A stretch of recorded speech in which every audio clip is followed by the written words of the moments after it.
Greetings, listeners, and welcome to another episode of the Banquet Hall podcast. I am back with the Banquet Hall's favorite couple, Devon Sinclair. How y'all doing today? We are blessed. Queen, you blessed? I'm blessed. Blessed, chilling. She didn't even know what day it was. That's how I blessed we sure are. did. It's crazy. It's Taco Tuesday. That's what's crazy. We have a go-to Taco Tuesday spot, Kyler. It's a kind of a problem. We did say at some point that we would reduce the amount of tacos that we ate, but it hasn't happened. It hasn't happened yet. So we're gonna see. Hey, I don't know if Taco Tuesdays are about reducing taco intake. I think they're about increasing taco intake. We can just make the taco choices healthier. Yes, which we did. We did a good job last time. We didn't get tacos and surf and turf fries. We just got the tacos. It's a problem, y'all. Proud of y'all. Thank you. Baby steps. 2024 is what it's all about. It's about discipline, making tough decisions and choices. Sacrifices, for sure. These are the tough choices that 2024 presents us with. New listeners, if this is your first time with the Banquet Hall, one, make sure y'all also check out the other episode we did with Devon and Sinclair, talking more about the origin of Play Black Wall Street. Video, folks, I have the Masterpiece shirt on. We're in full Play Black Wall Street mode again. Make sure y'all tap in with and we got the new-ish. I don't know when it came out, but I haven't seen that shirt before, so I'm saying it's new. January, fresh print. January, we out here. We got some new updates for you too. We'll roll that out later on this episode. Call that a professional podcaster on the other side of the mic. We got you. Yes, definitely appreciate it. New listeners, make sure y'all tap in with the podcast at Banquet Hall Pod on socials. And yeah, just ready to get right into it. Since y'all last been on the podcast, I starting these podcast episodes with random icebreaker questions just to get the guests thinking on their feet, break the ice, and, get guests comfortable on the mic. Obviously, y'all are more than comfortable on the mic. We've already been sharing laughs, but we got to stick with the programming. Yes, sir. Yes, so, hit us with it. We're ready. Y'all ready? Ready. The question is, I'm really looking forward to y'all's responses for this. What would the childhood version of y'all be most proud of yourselves for? What would the childhood? I was thinking like favorite ice cream flavor or something. That's too easy. See, that's surface. We on Banquet Hall podcast. Okay. Come on now. So I think childhood Devon really loved playing games, really loved being a free spirit, of laughing all the time, making jokes, whether they were appropriate or inappropriate. I was a jokester and still am a jokester. So I think childhood Devon would be most proud of us creating a board game that gave us freedom, right? The fact that as a kid, I played games, dominoes, Monopoly, Pokemon. And I used to sell Pokemon cards. I was making a little bit of money from gaming, but nothing serious. So the fact that, 15 years later, I can now say, we've built a business and provide jobs and impact all through gaming. Little Devon would be just cheesing his behind off. So yeah, that's my answer.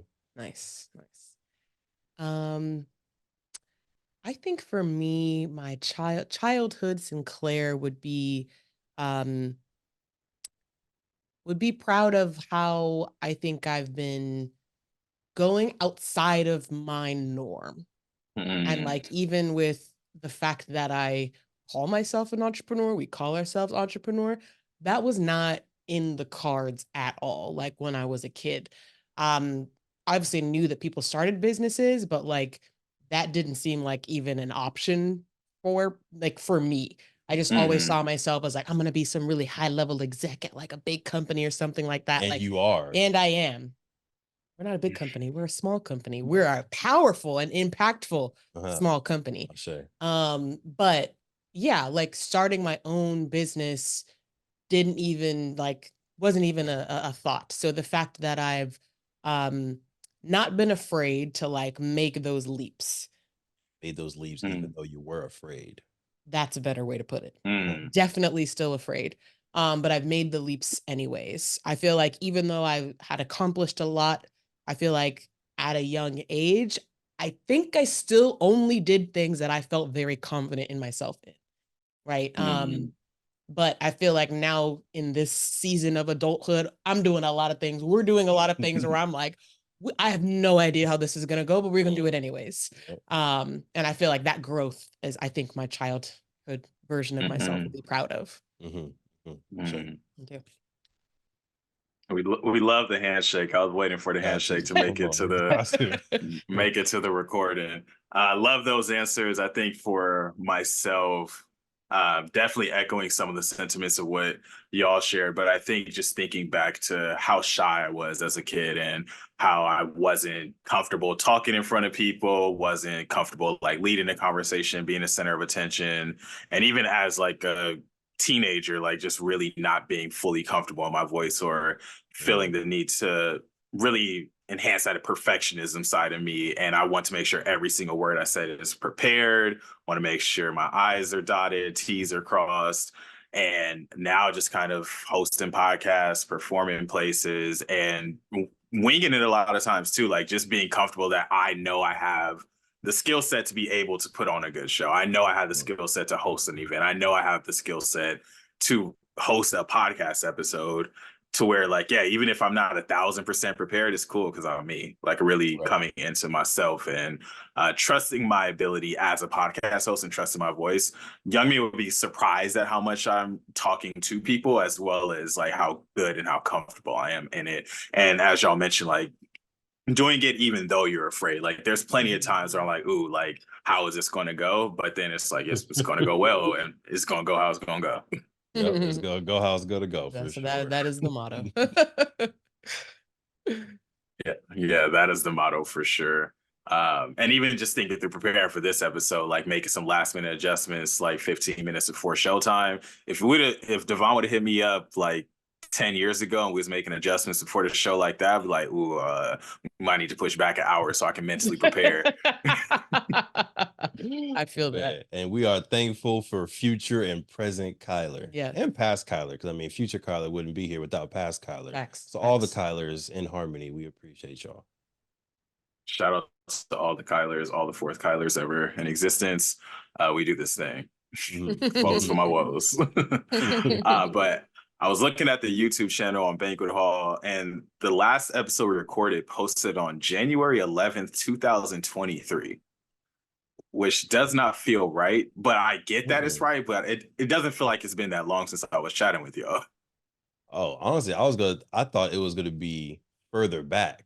Like that seems like it was only last month that we did the episode. Last year, 23. Oh, 23? 23. Oh, wow. You know, I didn't see like that long ago. It felt like it was months ago. Golly, it was 23.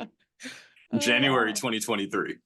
Yeah, I'm in a time warp. Yeah. It did not feel that long ago. A year? Huh. Really? Sheesh. Yeah. That's crazy.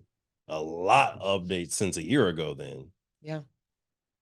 Yeah, so many. And that's why I was really excited to be able to revisit this conversation, because at the time when we recorded that episode, that was not too long after the article about the Drew Holiday Foundation and the games getting into the NBA. We talked about that, and just watching y'all on social media grow from that time. I mean, even probably like a month after the episode, I'm like, dang, I wish I would have waited a month to record them, because y'all just be on it. It's always some type of update, and it's like, man, like I'm happy to have had that conversation with y'all and to be following that story. So let our listeners know what y'all been up to for the past year.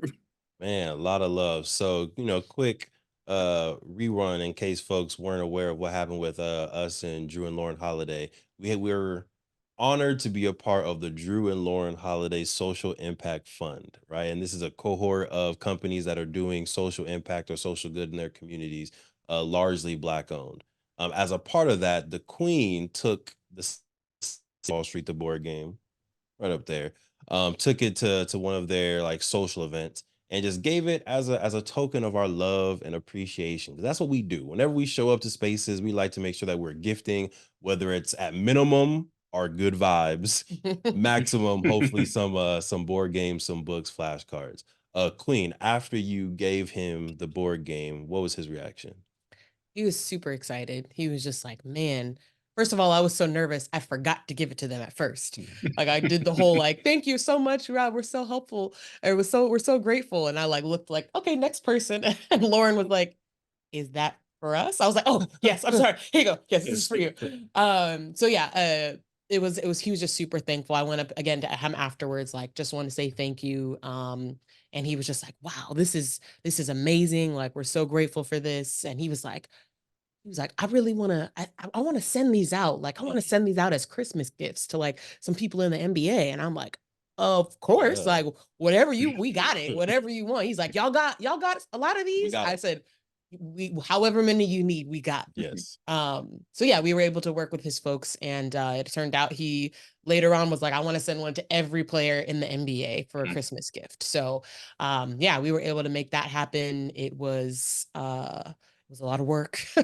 That's a lot of logistics, planning that out. But we were just so grateful that he thought that highly of our product to send it out on his behalf, send it out to all of the players. So that's exciting to know that they are sitting on shelves, in closets, hopefully on display, but sitting in houses all over the world, from these players. Oh yeah. And then from there, obviously we got a good amount of orders from that game. They started to share the campaign on Twitter and a lot of different websites that are affiliated with the NBA. So we did get a nice little uptick of games being sold, which was great. I think a larger piece of 2023 was us expanding our mentorship program. So we have a 10-week long financial literacy mentorship program. We started out at 2 high schools, and then we grew it into 6 high schools and 2 middle schools, and now it's at 1 elementary school, couple middles, or this cohort, all high schools, which is just really great to see the growth of the program, to see our mentors also growing in their professional development, them getting promoted from mentors to lead facilitators. And then I think one of my many highlights of 2023, because 2023, Kyler the Fourth, was a phenomenal year, to be honest with you. Like, it was a truthfully, like, when we look back at what we accomplished, what we were able to experience in 2023, just mind-boggling. But one particular thing when it comes to Play Black Wall Street is we took our team to Tulsa. We not everyone got the opportunity to go because they had summer classes or a summer job, but we took a majority of our team to visit Tulsa Black Wall Street, walk the streets, obviously patronize the businesses, go into the museum and learn a deeper history of Tulsa Black Wall Street. And it was an emotional experience, a couple tears, a little bit of anger. But I think at the end of that trip, people were more bought into the mission, into the vision of Play Black Wall Street after actually seeing the history themselves. So that was just a really dope piece of 2023 as well. Yeah. And something can I shout y'all out real quick? Of course. I just want to shout y'all out real quick as just great leaders, because I think that when we talk about working on a team, being a part of something, if you're not really bought into the why of that, a lot of what you do doesn't really land home, or maybe not as like fully bought into what you're doing. So the fact that y'all are bringing the team along with y'all to Tulsa, Oklahoma, like being able to immerse yourself in that experience, and especially like we talked about in the prior episode, just how much thought and like love and passion goes into wanting to create something like Black Wall Street, Play Black Wall Street, the board game. So yeah, I wish more teams did stuff like that, where like you really immerse yourself in the why of what you're doing and show people like, hey, this is why this matters, and walk with them in that is just so powerful, impactful. Like, especially like we in Black History Month, as artists, as poets, like that's just a beautiful thing to hear. Thank you. And it was like, we not questioned it, but we wanted to do it from jump, just off of the emotion of it. And then we started to get the bills from it, or like we were like, all right, well, it's going to cost this much to pay for flights, and it's going to cost this much for hotels. Foods will cost this much. And then we looked at that grand total. It's like, all right, well, do we still want to do this? It's like, yeah, we it's still worth it. We paid for, most of the expenses, flight, hotel, I think 2 meals per day. So like for our staff, just be able to show up, be there, and just live and learn. They also like were really appreciative, kind of like what you were saying. They're just like, thank you so much for this opportunity. For us, we're like, of course, this is training, this is a job, but for them, there was like a full experience that they got to get. Yeah. I think it also, to your point, we do take it very seriously of like the company culture, with it being us too for so long. Like when we expand that, like we really want to make it feel like you're joining this Play Black Wall Street family. Like Yes, we're a company, yes, we're an organization, but we really wanted to feel like a tight-knit group who all shares this general collective values or company culture that we all agree upon. Like if you're joining this organization, you agree upon these things. Just so that we can make sure that as our mentors are going out as representatives of our company, it basically is extensions of ourselves, right? Mhm. As much as possible, it's so hard to be hands off with certain things. When we first ran this program, Devon was the one teaching the curriculum, which obviously is like a slam dunk because we know he. Well, thank you, Queen. Oh yes, Appreciate of course. We know he delivers the material well. He engages with students so well. So to bring on other folks to be able to expand and scale the program, like it literally cannot be you every time. Right. So we really had to start putting the focus, the energy, the money, the intention into training these folks that are going to represent our business. And yeah, I mean, we're about putting the money behind our mouths. So, Yep. well, yeah, we talked about doing this. We wanted to do it the year prior, couldn't make it happen. So when we were financially able to make it happen, we had to do it. And yeah, from the feedback from the team was like, this has been just so impactful, so amazing. So it's definitely something we got to continue and just budget for. Yes, ma'am. Mhm. Yes, ma'am.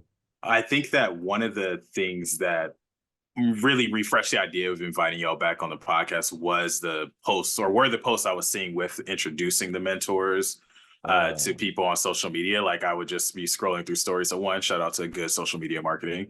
But two, I would see these Black faces, like got to play Black Wall Street branding. I'm like, oh, like who is this person? Like I want to see who the faces are behind what you're doing. And yeah, I think that what you were just saying with regards to like a culture and being a part of a family, like that's just so important. And part of the conversation I want to have with y'all today is about entrepreneurship and just all the different layers that go underneath it, because I think we talk a lot about becoming entrepreneurs. We talk a lot about getting your LLC. We talk about ideas that people have for things. And I think that it's important for us to really also be able to talk through the logistics, talk through those other layers beneath, because that's knowledge that is going to help empower people to, when they have those original ideas, to be able to get to that execution of them. It's one of the reasons why I wanted to pursue an MBA, like just to get a lot of knowledge about what does it take to be a good business person. But before we get too deep into that conversation, I want to rewind a little bit. Devon, you recently had a birthday, and there was a specific post that you put on social media that I just want you to share a little bit about with our listeners. What was so significant about this past birthday? Oh yeah. And before I get into that, I wanted to do one, you talked about the social media. So something that we changed this year with our, it's crazy to say, company culture. I feel like we actually have like a functioning company with team members and a actual culture. We started a social media committee, right? So we have, 4 folks on that social media committee. They meet every other week to create content, schedule out content. They'll send stuff to me like, all right, how do you like this campaign? Do you like this wording? But really it's like 85%, Jive, Isaiah, Maxwell, like them running it. So really appreciate the work that y'all doing. And the fact that you're scrolling and seeing it, huge smile. I'm gonna make sure that they know that in tomorrow's team meeting, because that's a win. Now to the birthday. And in case you didn't know, the queen also had a birthday this year. Hers This was, year. well, every year. Right. But we're 5 days apart, or 300 days apart, 390. 360 days. Oh, you count them. Okay, 360 days apart. So I'll let the queen talk about her birthday after mine, because hers was probably slightly more turned up than mine, just ever so slightly. um but this year, y'all, or let me rewind, last year in 2023, I made a promise to myself, and I was saying the mantra was free the king, right? Free the king. In 2021, the mantra was to free the queen, and we were able to do that. And freeing means like having the opportunity to leave her 9 to 5 job. So, and then going into 2023, we had that same vision and same mantra for me. Free the king. We want to be able to have him leave his 9 to 5 job if he so chooses next year. So on my birthday, which is February 9th, one of the greatest years of the world, greatest days of the year, you feel me? I had a speaking engagement and it was my first ever speaking engagement as a full-time employee of Play Black Wall Street. Yeah, it was just a really dope vibe. I did the video at the very end of my presentation. I asked the teacher, "Hey, do you mind if I do a quick video? I'll just record me. I won't record the students." She's like, "Oh yeah, no problem." So then I went through my speech and I let them know that, hey, this is my birthday. This is my first full-time speaking engagement as a full-time employee of my own company. And they all just started cheering and singing 18,000 different versions of Happy Birthday. And it was just a really good vibe because I always work on my birthday, right? And friends were calling me, texting me, Ona, Markel. They're like, "Oh, bro, hope you have a good birthday. Hope you take the day off. Do something for you," because they just know I'm always working. I'm always doing something for Right. other people. But for me, that's the ultimate gift for me, right? The fact that I'm still alive to make an impact, the fact that I'm still alive to be able to give my speech, inspiration, wisdom, whatever it is, to someone else another year is a gift. So I want to give, man. So that was my birthday this year. I'm getting old. I have gray hairs, but my hairline's still strong. So I'm not complaining. The hairline's still strong so far. Knock on wood. Hey, I can't see the gray hairs from here, so. Hey, there we go. And I don't plan on dyeing them. So if you don't see them, they somewhere hiding. But we Sinclair, how also was your birthday? Oh, sorry. Go ahead. no, I was gonna do the same segue. My bad. Let me ease back. I'm not hosting. Yeah, so I actually turned 30 on February 4th, just 5 days prior to him. So that was just big. Like I always call him like old man because he's basically a full year older than me, and he always treats me like I'm a whole younger generation, even though we're Listen, not even a full year apart. kids today, man. You But can't. anyways, I've been on him about like being an old man since he turned 30 and I was still in my 20s. Mm, So no, it was just surreal to be like, wow, I'm really 30. Like when and we were talking about how like when you're younger, 30 feels so old. right. Like I feel like there's kids and then adults, and like adult ages are just like after like 20, you're just old. And so Yeah. it's just crazy to think about now that I'm 30 because I still feel so young and youthful and like, yeah, it's just weird. But we went to Belize to celebrate. So us and some friends and my brother went to Belize, and yeah, we just had a great time. It was a very holistic trip. We had a couple days just him and I where we got to explore the Mayan ruins. And yeah, it was just really fun. Once everybody else joined, we had a good time eating good food, Great food. exploring, going to the beach, snorkeling, just all the things. And I love to travel, so I I wish I could take a trip every year on my birthday. That's my gift to me is travel. He likes to work. I like to travel and explore. For sure. But no, I had really a great time, and yeah, it was a great trip. Yes, it was.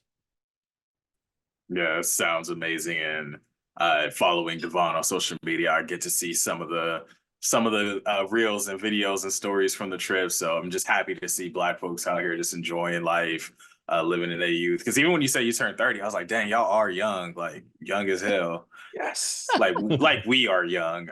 Because Yes. I agree with what Sinclair said about when you're a kid, and we talk about like childhood looking into us, like to see what we're doing at this age as a kid, this seems like we're super old, but we're like really young. We're getting Mhm. started in this and we're thriving in all that we're doing. Y'all got me inspired to start thinking about what I'm gonna do for my birthday this year now. I want to travel some more too, for sure. Oh yeah. What's on the list? What's top 3 destinations? Right now, last year on my birthday, I went to a Laker playoff game, and that was a really dope I knew it birthday. was gonna be something like that. So one of the destinations is gonna be crypto.com arena. Inglewood. That's Nah, funny. but I definitely want to go back to Paris for sure. Mhm. I want to go to Tokyo. Ooh. Devon, you mentioned Pokemon earlier, and I was like, I did not know you like Pokemon like that. We need to start a Pokemon podcast on the side. Oh yeah, listen, Uh, it's gonna cause a little bit more stress, but I had the ultimate Pokemon card collection before mm, going off to college.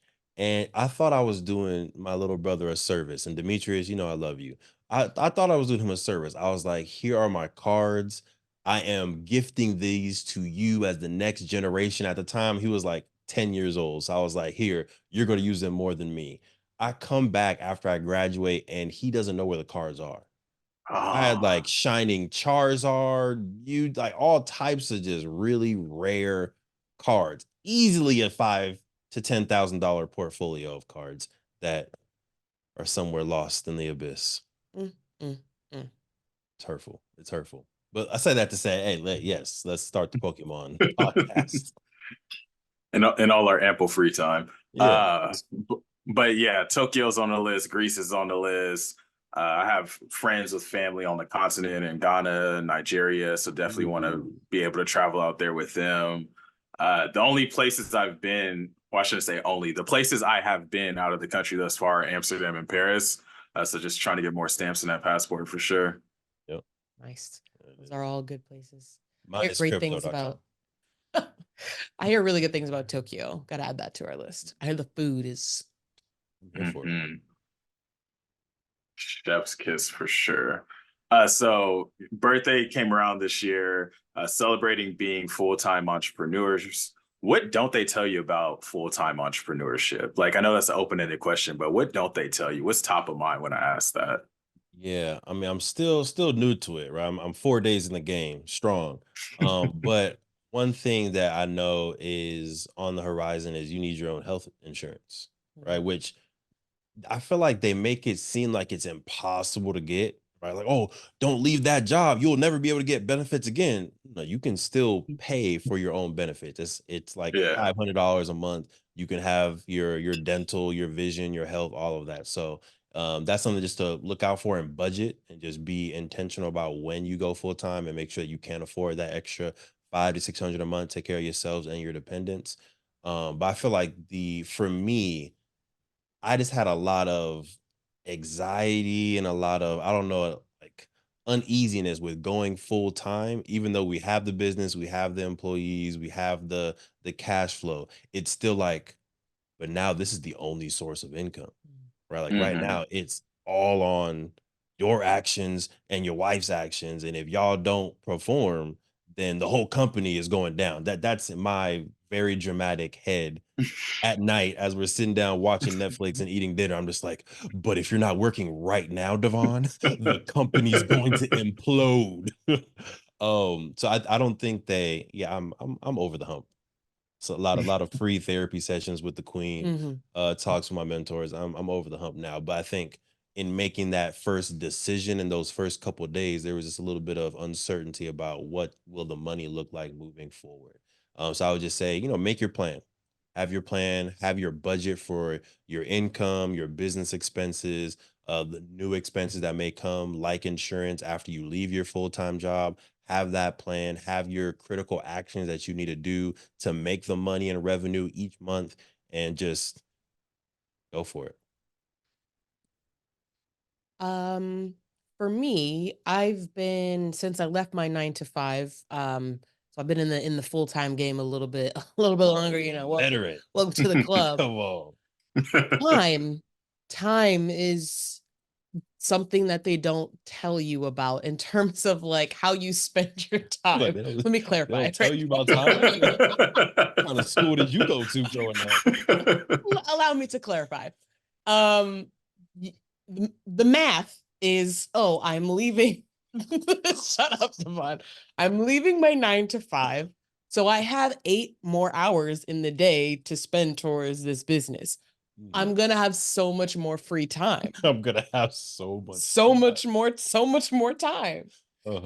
It just, where does it go? You wake up, you send some emails, and it's 4 o'clock. Like, it's just you start just filling your time with things, and hopefully it's productive things. But I think the misconception is that you have so much more time to do things. And that's just not the case, because as you free up your schedule, you also fill it up. And I know even for me, I do still have a part-time job. So like having that to do in the mornings, and then in the afternoons, it's like I have my set things I want to do, but then we got like random quotes that'll be coming in, like, and he'll be like, okay, I need you to send this quote real quick. Okay, I need you to do this thing real quick. And it's like, okay, I do these things. An hour has passed, 2 hours has passed. I still have my to-do list. Like, the day is over already, and I feel like I didn't accomplish anything. So yeah, I feel like it's a misconception that once you quit your job, you have more time. You're probably going to be spending the same amount of time, if not more, when you transition into working as entrepreneur. It's just spent differently, right? It's just spent on things to keep the business afloat, to make sure that the business is running, right? Because that becomes, again, the priority. When you're clocking into a 9 to 5, you're just kind of going through the motions, right? Because your check is not dependent on the actions that you're taking. As long as you're showing up and doing the actions, you're getting paid. Once you switch that over to now being an entrepreneur, it just feels like, oh, I gotta do this, I gotta do that, I gotta do that, right? So we can get this check in because our livelihood depends on it. So yeah, I think that's what I've noticed in my time as a full-time-ish entrepreneur. Yeah, and I just think about how with a capitalist society, I feel like when we work, like you mentioned, you work that 9 to 5, then whatever free time you have, you're spending into whatever your passion is, your creative project. And now when you have so much free time, you're not dedicating like so much to what other people want you to do or playing a role in other people's systems and other people's structures. You're able to put full time into being very intentional about building what you're building. And I think for me, at least, that's one of those key indicators of influential and successful entrepreneurs, is if they do have that level of intentionality to where they are using that time to be intentional about the logistics, to be intentional about the marketing, about the people part of the job. And one of the questions I had written here in preparation for this, I was thinking through the fact that people see the final 90-second reel you post on Instagram. People see the final podcast episode you put out, but they don't see all the time that goes into putting those things together. And that's not including the hours of education that's gone into this, the reading, the learning that goes into some of the things that we create. And just was wondering if y'all could peel back the curtain a little bit to talk through like some of those logistical pieces of Play Black Wall Street, about the business that you all run, and how that all just plays into your vision for what you're creating. Ooh, that was a lot. We can go a lot of different ways here, but one of the things you talked about was content. So I will run down the content rabbit hole. You can go down insurance or POs, whatever it is that you do, the stuff that I don't like. Whatever it is Whatever you do over there in the office of yours. all those operation stuff that I don't like. But each episode for Black Study Snacks is about 10 to 15 minutes long. And the purpose of that, again, is to provide bite-sized knowledge for hungry, melanated minds. We want to make sure that we're not having it, no disrespect to the hour, 2 hour, 3 hour long Club Shay Shay episodes, because I'll sit there and I'll watch them, right? But I think most people aren't going to sit down and watch an hour, 2 hour, 3 hour long episode, especially if it's educational. So that's one. Number two, um, African American or AP African American Studies classes just started out here in California this fall or last fall. They're gonna have their first AP exam, I believe, this spring in 2024. So as I was starting to see like, okay, this is a new AP exam. I want to make sure that more people have the opportunity to take Black Studies, African American Studies in high school. So that means that these students need to do well, and students, in the next couple of years need to do well, or else they'll probably drop the course. So what's something that I can provide that can possibly help students pass this AP exam? That's kind of the foundation of Black Study Snacks. Now preparation, it takes probably a week to 2 weeks of reading, right? And right now, I'm reading a Life of Black History by Catherine Goggins, and it's about Carter G. Woodson. Really good book. Definitely, if you're interested in learning about Negro History Week, Carter G. Woodson is the founder of Negro History Week, the father of Black Studies. So it was dope to just learn about his life ins and out. But it takes probably 2 weeks of reading, another week and a half, and this can be overlapping, of writing down the script and taking notes. And then it'll probably take 2 hours of me sitting here going back and forth on the script, messing up, clicking pause, going back and forth, all to produce a 10 to 15 minute beautiful, powerful, Black History nerd episode. But I love every minute of it. Sure. Because as you can see, like there's plenty of books behind us. I do have a slightly impulsive problem of just buying books whenever something feels interesting or there's a piece of history that I want to I feel learn. that. Yeah, just buy the book. It'll get here in 2 days.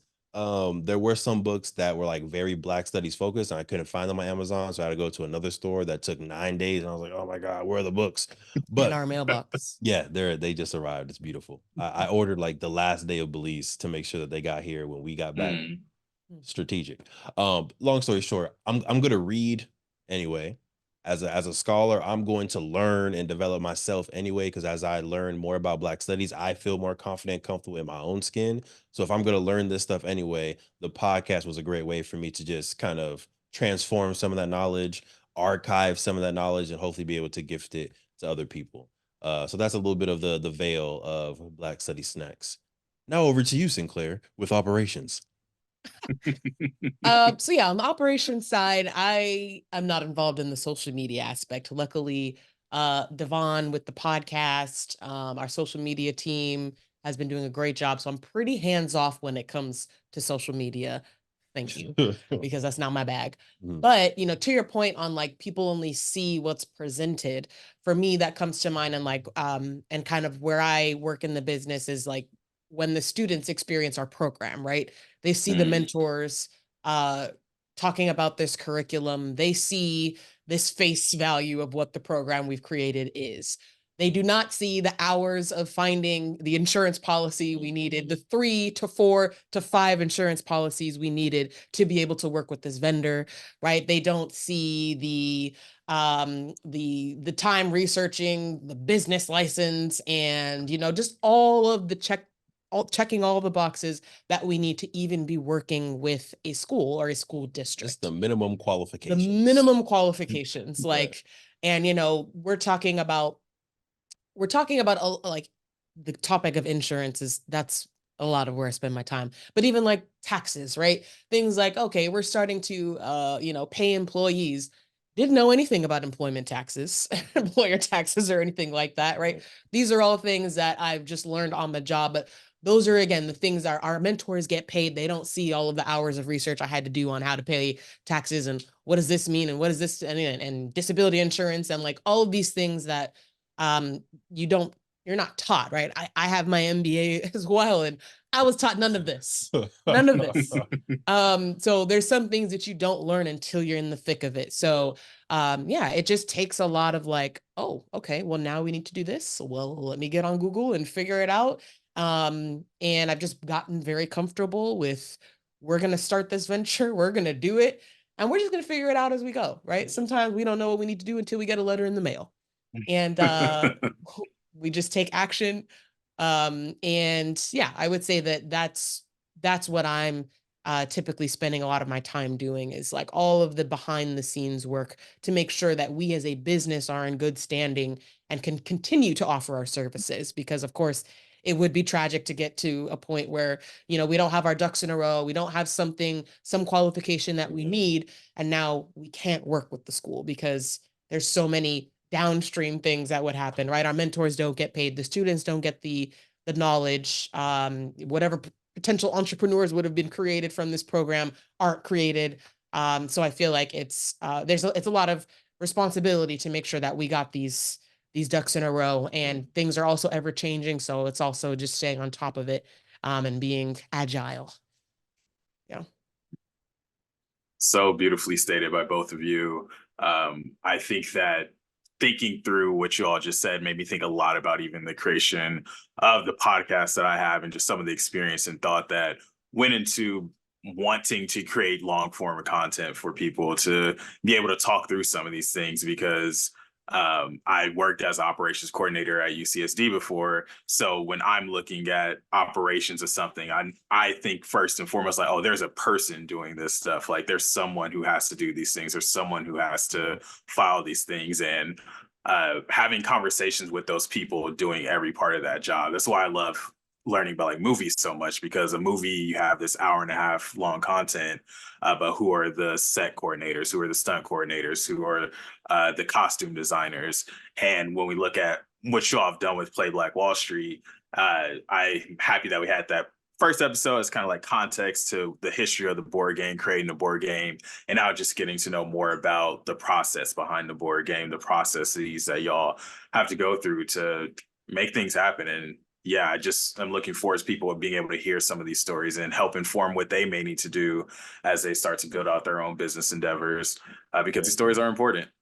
Facts, facts. And if I can add just a little bit more to that for folks, because Queen, you said something very, very good earlier, but you were talking about how for a long time, Play Black Wall Street, True Up Forever, M4, whatever the venture was, it was me and you, right? It was just us kind of grinding it out.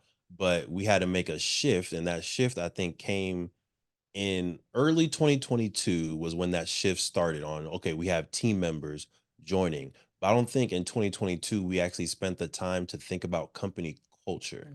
I think we didn't really start to think about company culture until 2023. We had a leadership kind of retreat where we really sat down for, it was like 4 days, three or 4 days, and we mapped out, okay, what are our values? Like, we know who we are, we know our values, but now that we have a team of 12, 13 people, we need to really solidify what specifically are our values.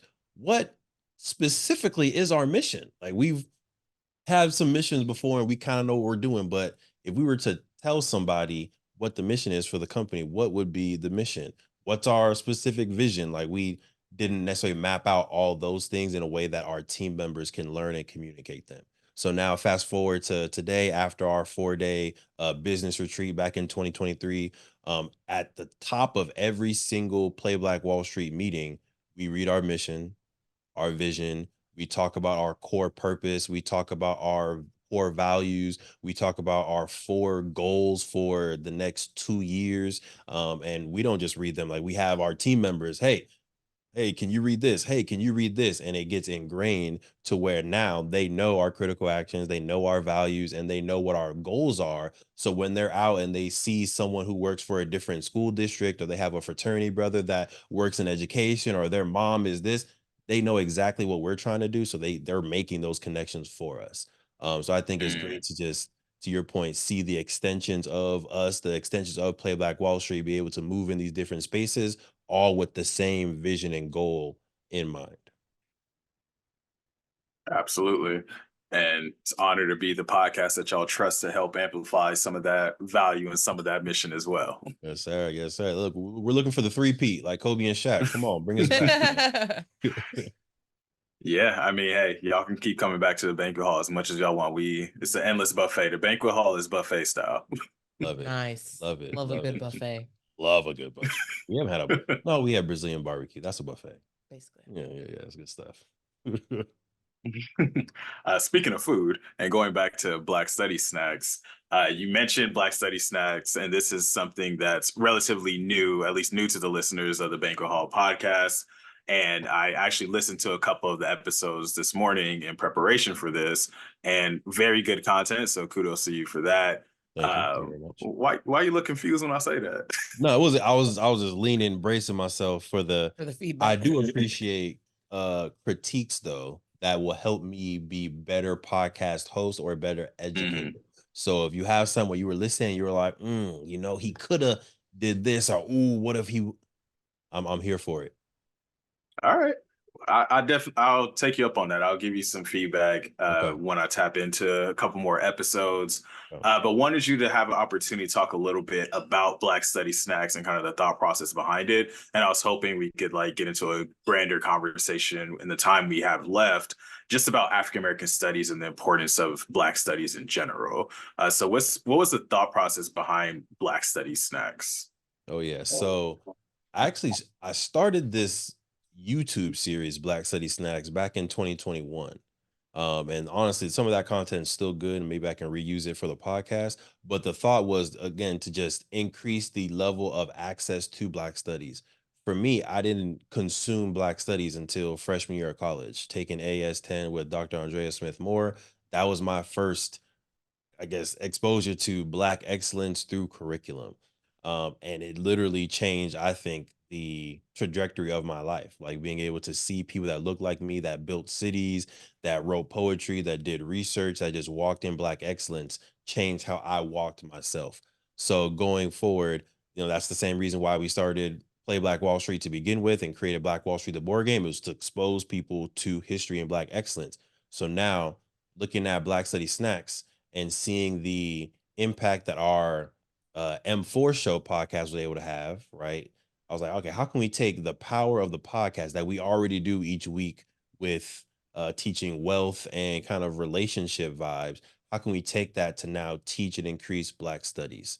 And then again, I've said this, I'm a book nerd, so I'm spending all types of money getting these Black studies books and history books and just reading and not putting that knowledge anywhere, not putting it to work, not giving it momentum. So also thinking, what's a vehicle as Devon Travell I can continue to read and be a scholar, but also actually put some of this knowledge to good use and not just have random Black history facts in my head that I tell my wife Look, he'd be like, did you know? You didn't know? No, he says it in that fashion. Didn't know that. He'll be like, oh yeah, you didn't know in 1977? I'm like, no, the average person doesn't know that. But it's good to have the information. But yes, Right. put it to use aside from Yes, did you knows to Yes, me. but yeah, that was really the vibe and motivation of Black Study Snacks.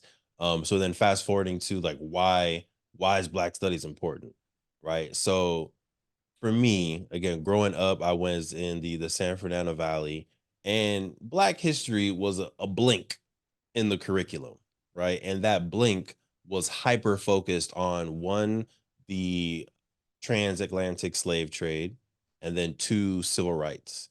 And that was like the 1-2 combo of Black history that you got, at least that I got as a kid in my K through 12 experience. And that exposure to that particular history didn't necessarily leave me prideful of being Black, right? And again, there's nothing, it was a tremendous feat for our ancestors to even survive the enslavement of our people. It was a tremendous um victory for us to go through that civil rights. So I'm not downing those things. I'm just thinking from my perspective as a student, right, as a 12-year-old, as a 15-year-old, as a 16-year-old sitting in those classes and seeing people that look like me always in oppressive situations, it didn't make me stand up strong with my chest, right? And that could be just me. But when I went to college and I learned about the Harlem Renaissance, and I learned about the New Negro movement, I learned about Tulsa's Black Wall Street, and I learned about Bronzeville, and I learned that 100 years ago, before internet, there were people that looked like me that started businesses, solved problems, doctors, lawyers, teachers, people that started garage companies, like all types of walks of life that lived happily, had wealth, and walk with pride. Now I'm walking with my chest up. Right now I'm walking a little bit different.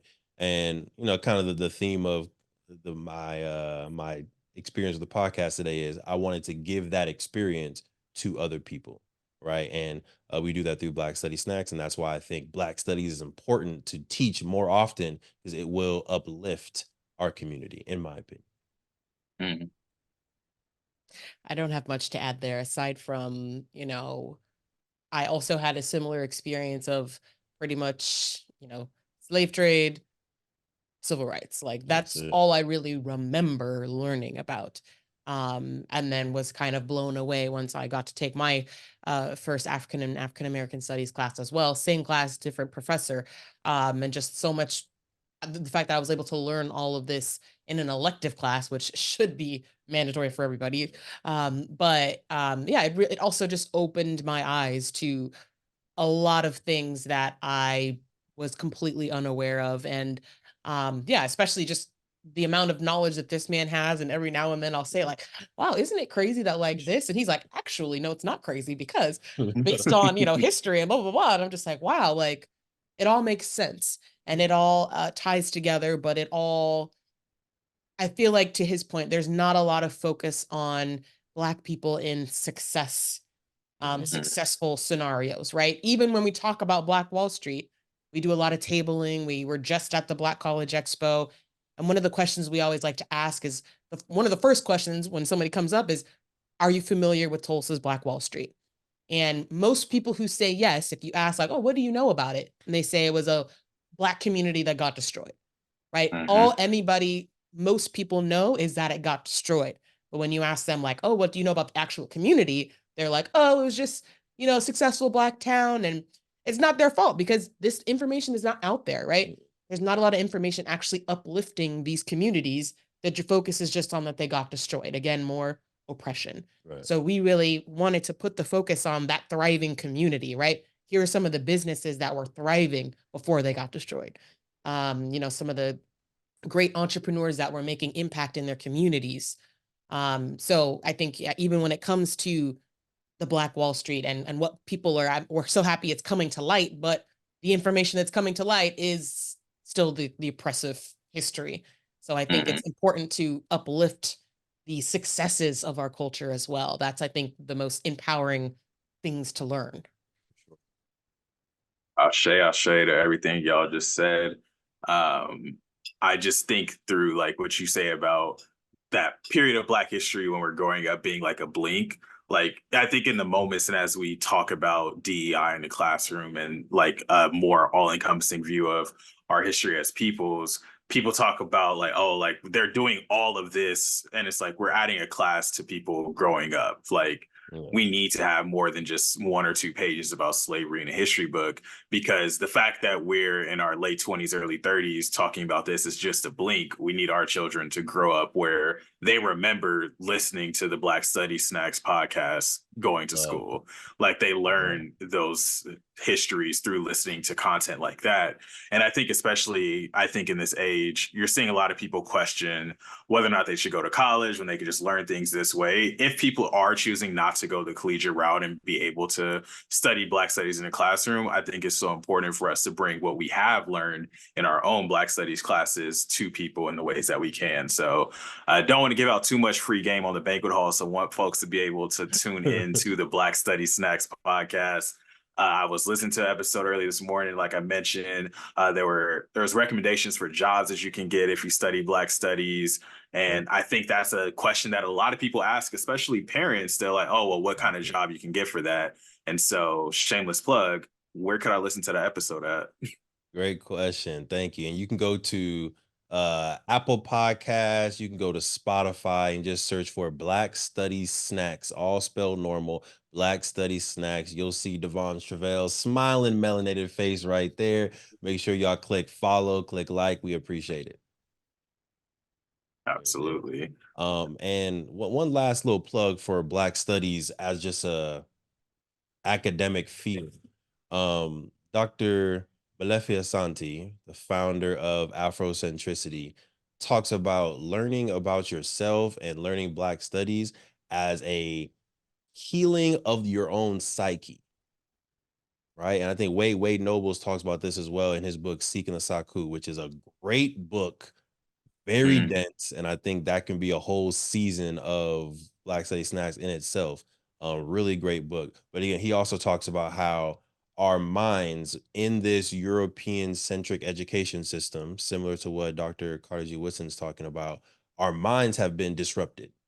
Right. And just the language that we speak being English, the history that we know, the way that we perceive ourselves has all been disrupted because of how we're taught in America. And by teaching yourself Black studies, exposing yourself to these Black studies scholars, you're able to better heal who you are and walk in who you truly were meant to be. So I think that's what I've literally experienced in learning Black history and learning about myself. I've been able to heal myself and become a greater version of myself. So a huge plug, whether you listen to Black Study Snacks, whether you listen to Banquet Hall, whether you get a minor in African American studies, just somehow, some way, learn just a little bit about who you are and your ancestors. Black history is all over the globe. Like there's places in China, Japan, Colombia, Belize, Jamaica, of course, Africa, America. So you can learn all types of history all through the lens of Black studies. So go have some fun, y'all. I'm gonna tell my producer, which is myself, to clip that because that's the episode right there. He said my producer. Yes, sir. Nah, like I think that's it right there. Like this is very Black History Month episode of the Banquet Hall. I feel like I'm rocking with it. Yep. But what you just said is just so powerful, and I think that's exactly how it felt to be in a classroom with. I was blessed to have a Black male faculty, Dr. Dennis Childs, teaching the first class I took was a Literatures and African American English class that ended up being our AAS 10 class, Intro to African American Studies, and just I could feel my brain rewiring when you hear like the history of our people like in that way from another Black voice, having book recommendations where this is a Black person, and like we keep mentioning that blink of an eye Black History Month topic in middle school, high school. Now I'm being presented with Rita Sada. Like that's a very powerful book for me to be able to read and just learn. So thank you for the recommendation. Thank you for the content that you're putting out there. And I echo just encouraging listeners to find some way to engage with your history. And even if you're not Black listening to this, whatever your culture, your identities that you hold, be able to do a deep dive into that rich cultural history. I'll say. I know we're getting to the tail end of the podcast. So just a few more questions. Want to make sure our guests lead this episode really getting to know more about y'all as individuals. So I have a dreaming question and I have a Zen question for y'all. Starting with dreams first. If I invite y'all both to dream with me for a bit, what is your dream for the world that you and I will inhabit in the future? Oh my God. Just, hey, I'm a poet and a podcaster. You got to remember that. Yeah, what is your dream? So real quick, Queen, you see the warning sign. Yeah. If you don't mind, my backpack is in the living room, has the charger. Okay. Thank you, love. That gives y'all time to think of the answer too. Yes, and that's why she's going to go first because I know she wants some time to think about it.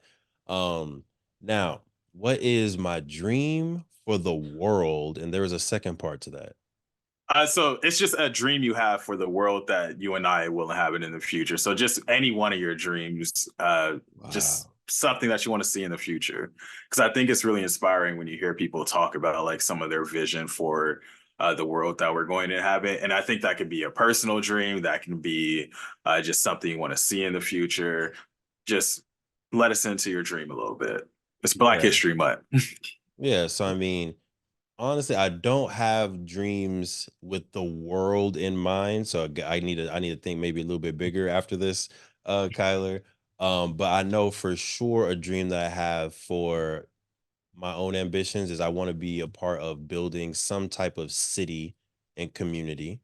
Of course, I love the history of Tulsa Black Wall Street, love the history of Bronzeville, love the history of Mansa Musa and the Empire of Mali. So a lot of the things that I'm attracted to as far as history is about building communities and building communities for people. So I want to be a part of doing that. Number two, put it in the dongle, love. Number two is by the year 2053, according to economists, they say that the average Black family wealth is supposed to go to zero, Kyler the Fourth. That's what they say. They say by 2053, the median Black family wealth will be zero. My dream is to shatter that statistic and make it 100,000, 190,000, 200,000, whatever it is, right? Because I was in my speaking engagement that I did for my birthday at local high school. I told them that stat. And I was like, how old are y'all going to be in 2053? They're like, oh, I'll be like 45. I was like, can you believe that these people think that your worth, right? This is your future. They think that your net worth is going to be zero. Your net worth is going to be zero. Yeah, do y'all believe that? They're like, no. I was like, what are we gonna do? All right. So they were getting real pumped up. But I think that's another just small future that I see is one, being able to be a part of building a community. It's a huge dream of mine. And then another dream is to be able to wake up 2053 alive, healthy with my beautiful family and look at the average net worth of the Black community, not be zero and be above, well above zero. Ashe. Thank you. Thank you. Agreed with everything you said. Mm-hmm. I think in addition, I would love to see a world where Black health and wellness is taught, is prioritized. And I would say Black health and wealth, actually. Because I think they go hand in hand, first of all. But I think that because of our history, because of just society, I think so many of us are forced to operate in a place of scarcity. And I think if you're in that situation, in that mindset, it doesn't leave a lot of room for you to dream. It doesn't leave a lot of room for you to focus on wellness. It doesn't leave a lot of room for you to focus on wealth building for your family. So I would love to see us get to a point where, yes, the average Black family, it has like family wellness um, principles, if you will, values that are passed down to the next generation. Whether it's, family prayer, whether it's family workouts, we go on a walk after we eat dinner, we eat together, right? Those little things, I think can really change the trajectory of our community. So that's what I would love to see. And of course, through our work, I hope that we're moving the needle in that direction as well. And, once we start our family, those are things that we'll be implementing with our little ones as well. So, yeah, that would be my dream. Beautiful, beautiful dreams. For those of y'all who aren't familiar with Sinclair, definitely check out more of the Play Like Wall Street story to learn more about your health education background. Health is very important, so I definitely love that was included in your dream. And Devon, that was really powerful what you said about engaging with those students and letting them know, like, hey, y'all are going to be 45 and this is what they're predicting for you. Like, I think that's so powerful for our youth to be able to hear. And I think it ties right into what I would say is one of my dreams for the world that we'll inhabit, is that our children are able to grow up without a doubt that they could be whatever they want to be. Like, they see it in the media, they see it in the movies. There's all types of Black women superhero. Black Panther isn't the only Black superhero costume that you see on Halloween. Podcasts like this are just normal, where we have people that are Black at whatever age range talking about their success stories, and our youth just wake up and they're like, hey, I want to be this day, this the other day. And no matter what they say, we're able to point them to, like, hey, I may not know somebody, but Uncle Devon knows somebody. Your cousin knows somebody. Like, just, I think that's love for our community for sure. For sure. It's also love that your kids gonna call me uncle. Respect that. I took that note, King. Appreciate that. Oh yeah, you part of the village. At least I'm speaking into existence. You were part of the village. Love it, love it. I'm also, coincidentally, this is not an announcement, working on a superhero story that is almost done. We just did a read through. The Queen read it and had like 6 other people read it. We did like reading sessions at each week. Got some really good feedback, and now it's up to me to kind of do some rewriting. But I'm so excited for that. I was so excited for it. More Black stories out there. More. Yeah. That's somewhere even further. That's probably late this year or early next year. Next time we're on the podcast. I'm about to say, that sounds like the 3-peat episode. You beat me to it. Yeah, you usually do it like a year. You usually do like a year out. That's just universal timing being coincidental. I just happened to hit you up a year after we did the last one. Oh, okay. It could be 6 months out. It could be a year out. Whenever you're ready for the 3-peat to happen, we make it happen. That's the Banquet Hall rule. There it is. When the book is done, I'll hit you up. It'll be done within the year. I don't know about 6 months though. That's kind of wild. I'll be honest with you. Hey, it's my belief in you. It's my belief in you. It's not wild. It's not wild. And then, what is your Zen place? This is a question that I've been asking on some of the newer episodes of the podcast. And by Zen place, I mean, where's a physical place you go to, or a set of circumstances that you like to create that bring you to a peaceful state of mind?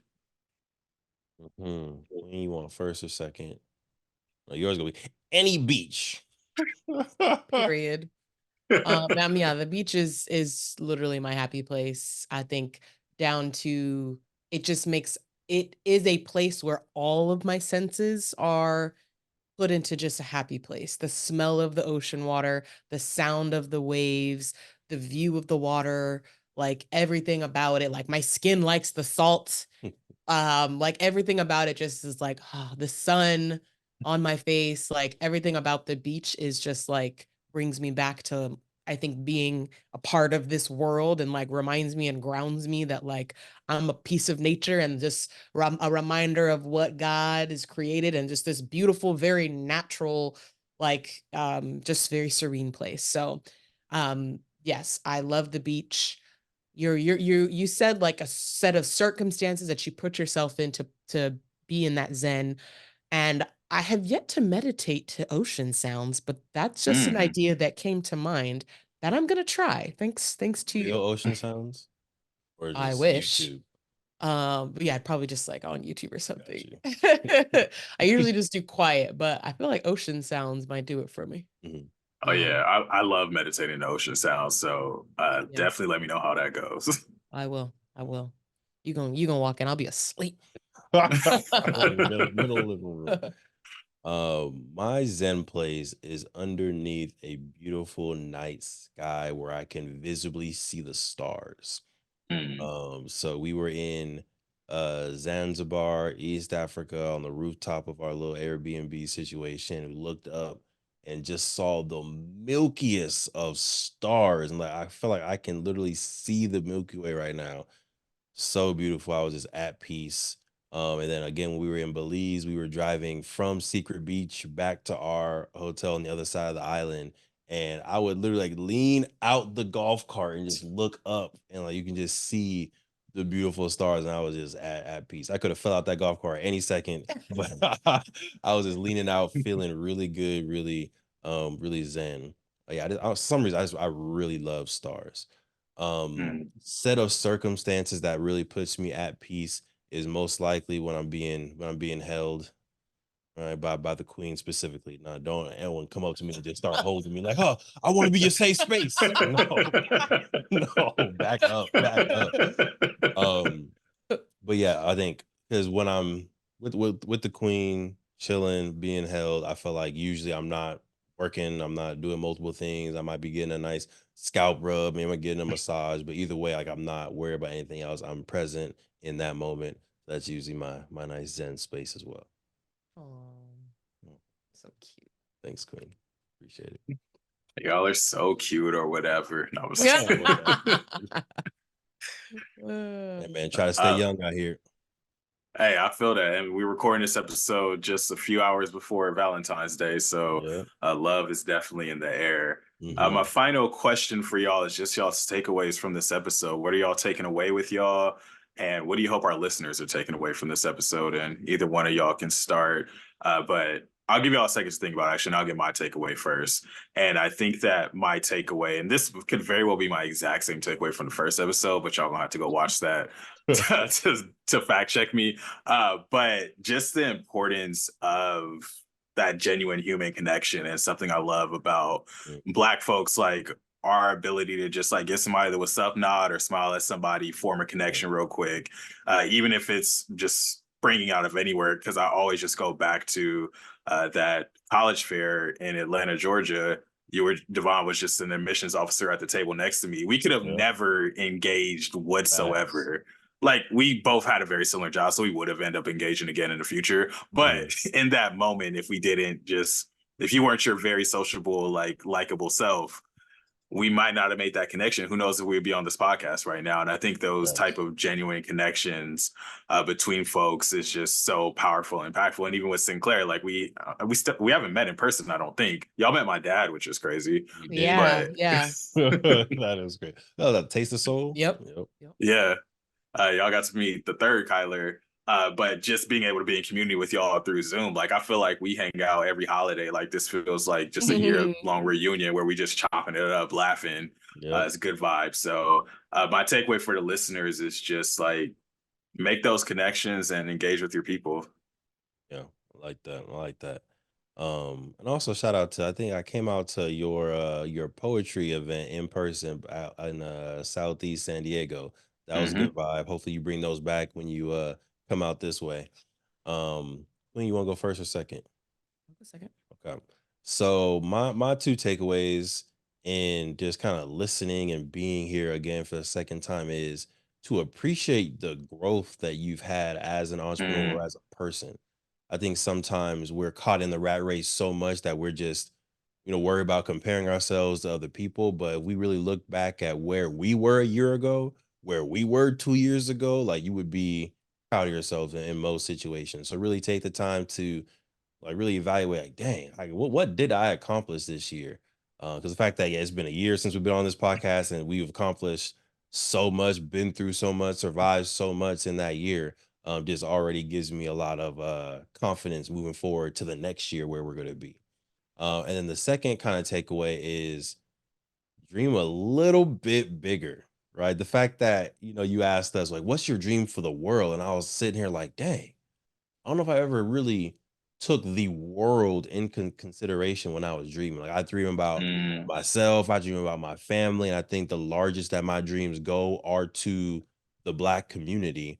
But I don't necessarily dream about the entire world. And we are global people. We do have, hopefully, a good amount of time left on this planet to accomplish a lot. So why not dream big and impact the entire world? So thank you for that. That was a good one. I'm gonna be dreaming big tonight. I'm sure.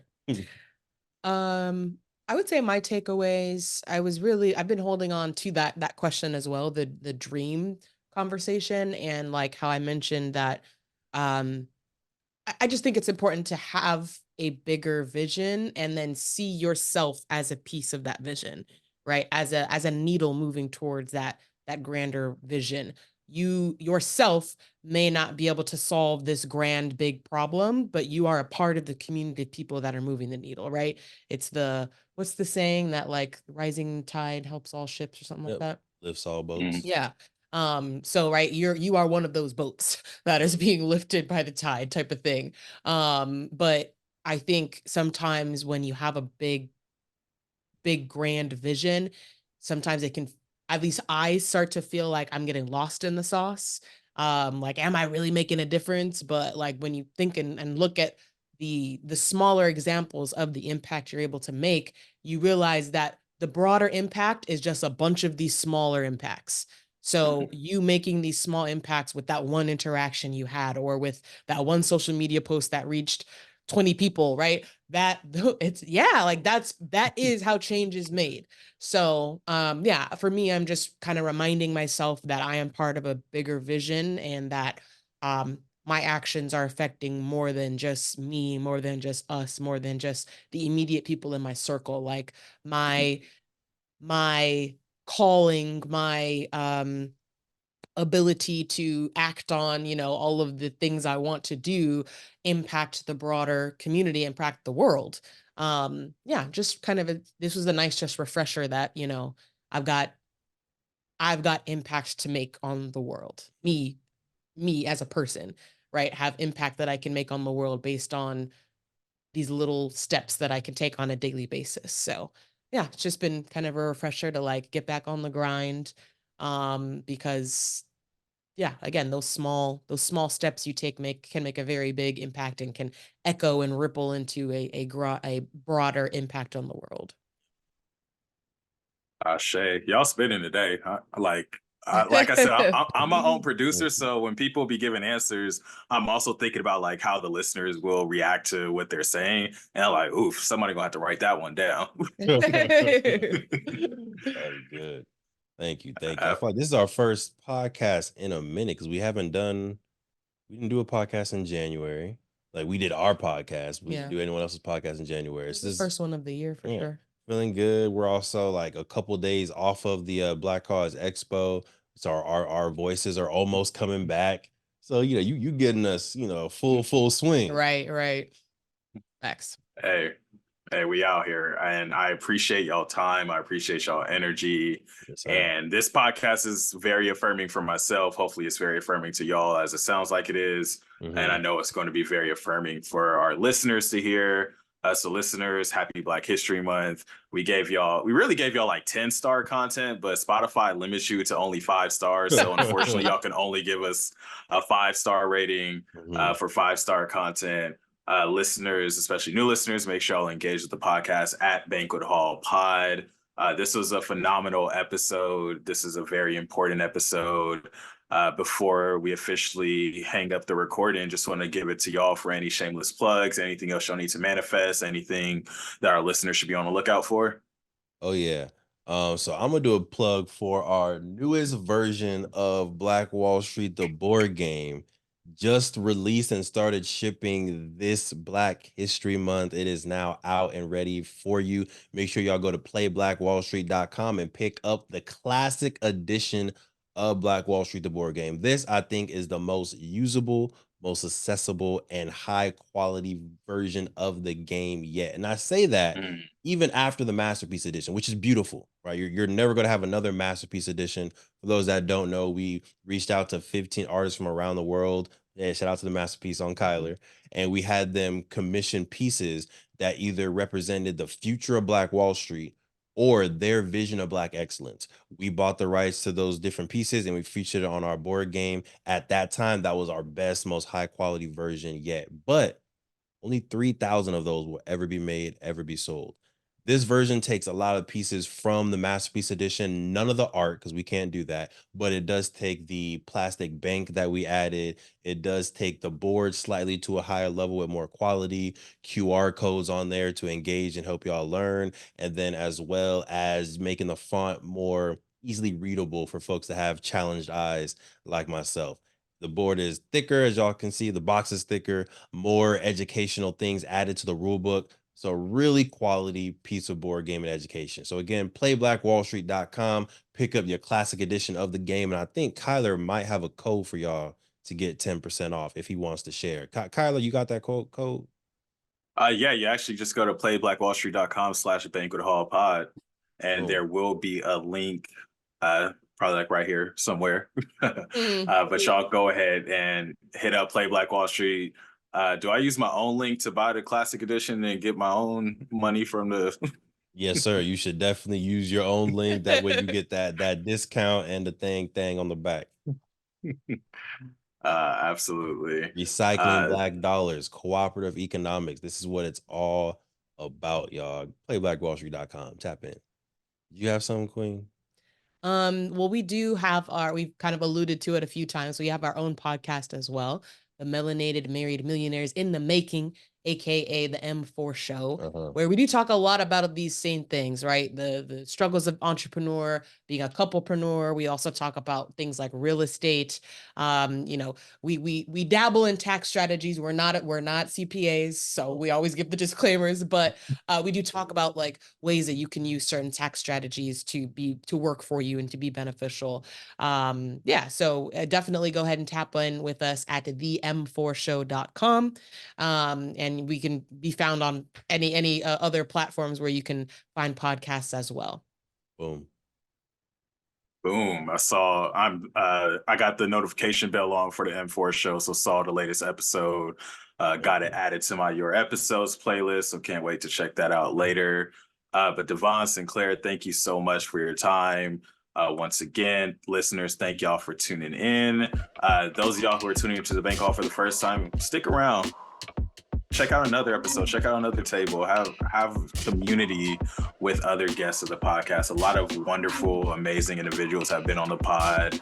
We've had a couple of game creators now. We've had DJs, artists, rappers, poets. We all over the place. And if y'all want to get on the pod, tap in. But until next time, tell y'all friends to give it a listen and play Black Wall Street. Happy Black History Month, y'all. Thank you. Happy Black History Month.